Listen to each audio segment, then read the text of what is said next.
Таң атуымен ақ келін таңға ас әзірлеуге кірісті.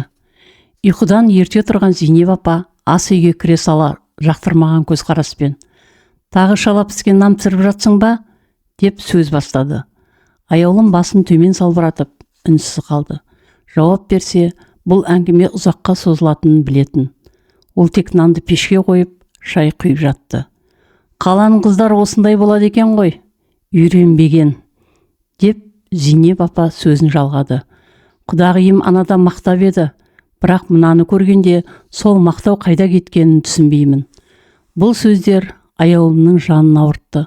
Ол өзін ақтағысы келіп: «Әр нәрсе уақытпен келеді ғой апа, мен тырысып жүрмін», деп айтуға оқталды. Бірақ Зейнеп апаның қатулы жүзі бұған жол бермеді. Кешкі ас кезінде бәрі бірге дастархан басында отырды.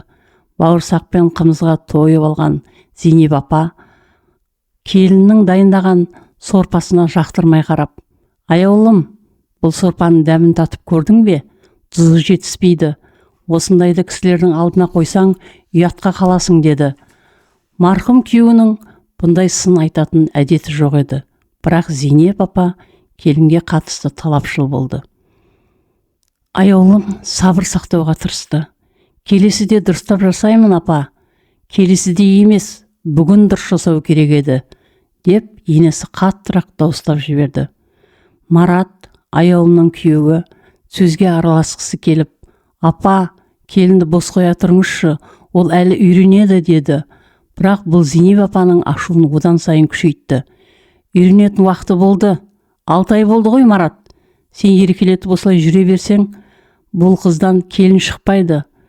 Аяулым көз жасын жасыру үшін дастарханнан шығып кетті. Аулаға барып, самал желге демалды. Оның көңілі қатты құлазыды. Келін болып түскен үйінде өзін бөтен сезінгеніне ренжіді. Түнде Зейнеп апа төсегінде ұзақ отырып өткенді ойлады. Өзі жас кезінде енесінің қаталдығынан қанша жылап еді. Бірақ уақыт өте келе сол қатал тәртіптің пайдасын көрген. «Мен аяулымды осылай тәрбиелеуім керек. Әйтпесе ол бұл үйдің болмысын ұқпайды», деп ойлады. Бірақ ішінде бір жағымсыз сезім тұрды. Оның сөздері келіннің жүрегін ауыртып жатқанын өзі де түсінді. Ертеңіне аяулым ерте тұрып барын салды.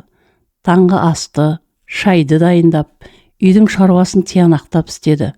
Бірақ бәрібір Зейнеп апаның көңілінен шықпады. «Талпынысың жаман емес, бірақ әлде көп нәрсені үйрену керек», деп тағы сөзін айтты енесі. Аяулым мен Зейнеп апаның арасында шешілмеген кикілжіңдер бар кезде үйге Зейнеп апаның алыс туысы, көп сөзді, әр нәрсеге араласып кететін Бибігүл апай қонаққа келді. Бибігүл апа ауланың өсек аяңын теріп, жұрттың мінін табуға шебер әйел.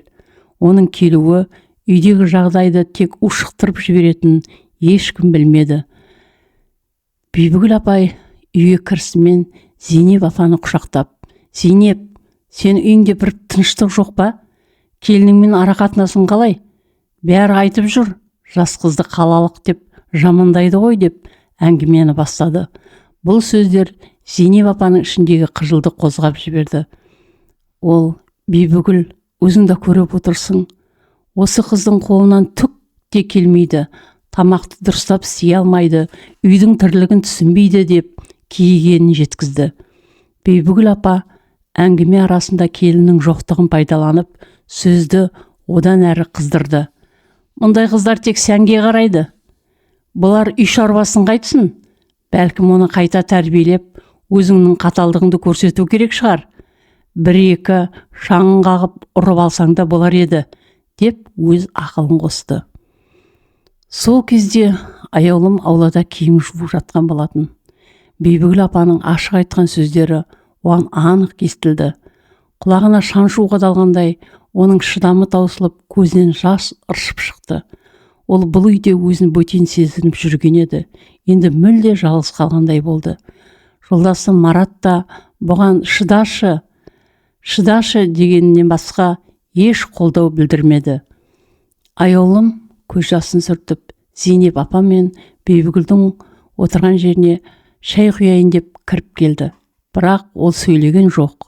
Бибігүл оны сынаған көзбен қарап, сөзін жалғастырды. Міне, келінің келді. Сен де тыңда, қызым. Бұл үйдің дәстүрі бар, жауапкершілігі бар. Келін деген осының бәрін істеу керек, деді. Аяулым бұл жолы үнсіз қала алмады. Апа, мен тырысып жүрмін. Бірақ бәрін бірден үйрену оңай емес. Сіздерден ақыл сұрасам, тек мін табасыздар. Бұл мені қажытады, деп жан даусымен айқайлап жіберді. Бұл сөздер Зейнеп апаны тосыннан ұстады. Ол алғаш рет келіннің жан айқайын естігендей сезінді.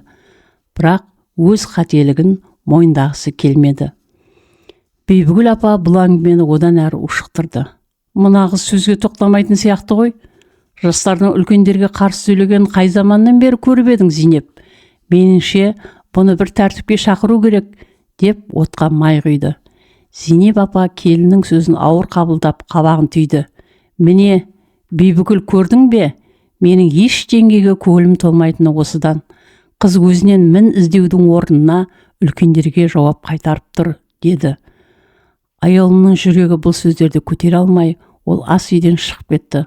Артынан жүгірген Марат оны тоқтатып, шыда жаным, олар бәрібір сенімен татуласу керек, сенің жақсылығыңды түсінетін уақыт келеді, деді. Сол түні аяулым ұзақ ойланды. Ол өзіне сұрақ қойды. Мен осы үйдің келіні болуға лайықтымын ба? Әлде бәрін тастап кетуім керек пе? Бірақ бір нәрсені түсінді. Егер ол бұл қиындықты жеңбесе, өз қадірін дәлелдемесе, өмір бойы осындай қатыгездікке төзуге мәжбүр болады. Келесі күні таңертең аяулым бәрін таңғалдырды. Ол Зейнеп апаның сүйікті тағамдарын әзірлеп, үйдің ауласын мұнтаздай етіп тазалап, барлық шаруаны бітірді. Бірақ бұл жолы мақтау есту үшін емес, өзінің мықты екенін дәлелдеу үшін жасады. Аяулым таңертең ерте тұрып, барлық шаруаны тындырып, дастархан жайып қойған. Зейнеп апа мен Бибігүл ас үйге кіргенде, олар келіннің мінсіз жұмысын көріп таңғалды. Бибігүлдің ерні қисайып, бір нәрсе айтуға дайындалып тұрды. Бірақ аяулым алдын ала әрекет етті. Апа, сіздердің айтқандарыңызды орындадым. Бүгінгі шаруаның бәрін бітірдім. Дәмнен хабар беріңіз, ұнамаса қайта жасаймын, деді. Сөзінің соңғысы ашу емес, сабырлы талаппен айтылғандай көрінді. Зейнеп апа не дерін білмей дастарханға жайғасты. Бірақ Бибігүл сөзді қайта жалғады.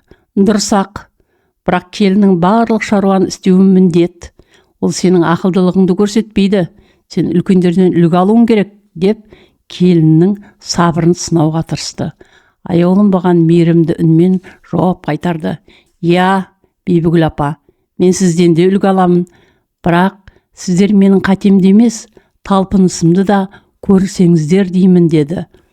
Бұл жауап Бибігүлді аздап састырды. Ол бұрын келіндердің үнсіз ғана бас изейтінін көрген еді.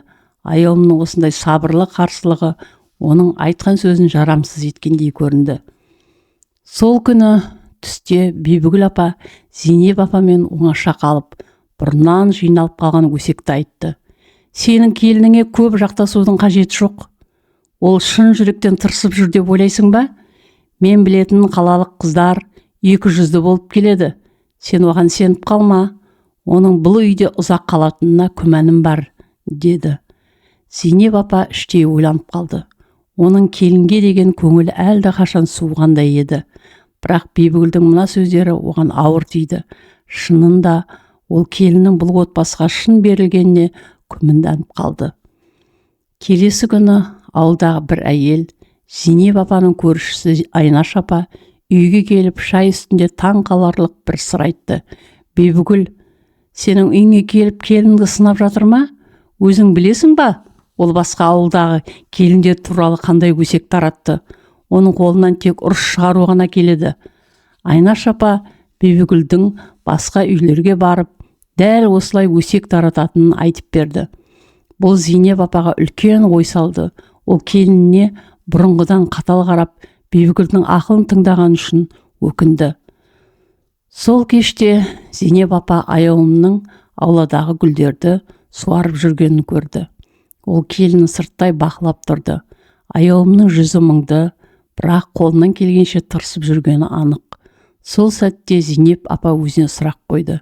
Шынында мен оған тым қатал болып жүрмін бе? Әлде оның бар талпынысын байқамай келемін бе? Зейнеп апа келіннің жанына келіп тұңғыш рет жұмсақ үнмен сөйлеп, «Қызым, бүгін шаршап қалмадың ба? Барлығын өзің жасап жүрсің ғой», деді. Бұл сөздерді естіген аяулым алғашында таң қалды, бірақ тез арада күлімсіреп, «Жоқ апа, мен тек осы үйдің бір мүшесі болып қалғым келеді. Сізді ренжітпей, өз орнымды табуға тырысып жүрмін», деді. Бірнеше күннен кейін Бибігүл апа ауылына қайтты. Оның кетуімен үйде бір түрлі тыныштық орнады. Зейнеп апа бұл тыныштықты аңғарып, іштей аяулымға деген қатынасын қайта қарауды шешті. Күндердің бірінде Зейнеп апа келін ас үйде дайындап жатқан сорпасына қарап, өз еркімен кеңес берді. «Қызым, нан тұзын аздап қоссаң, дәмі жақсырақ болады, ал қалғаны тамаша екен», деді. Бұл сөздерді естіген аяулым бір сәтке үнсіз тұрып қалды. Оның көзіне қуаныш жасы іркілді. Ол енесінің алғаш рет мақтағанын сезді. «Рахмет апа, мен сізден әлде көп нәрсе үйренемін», деді ол алғыс сезіміменен. Уақыт өте келе, ене мен келін арасындағы қатынас жақсара бастады. Олар бірін-бірін түсінуді, бір-біріне құрмет көрсетуді үйренді. Зейнеп апа аяулымды өзін туған қызындай көре бастады, ал аяулым енесіне анасындай қарайтын болды. Бибігүл апаның өсек құмарлығы тек отбасын сынап көруге себеп болды. Бірақ бұл сынақ Зейнеп апа мен аяулымның ара қатынасын бекемдеп, олардың бір отбасы ретінде нығаюына көмектесті.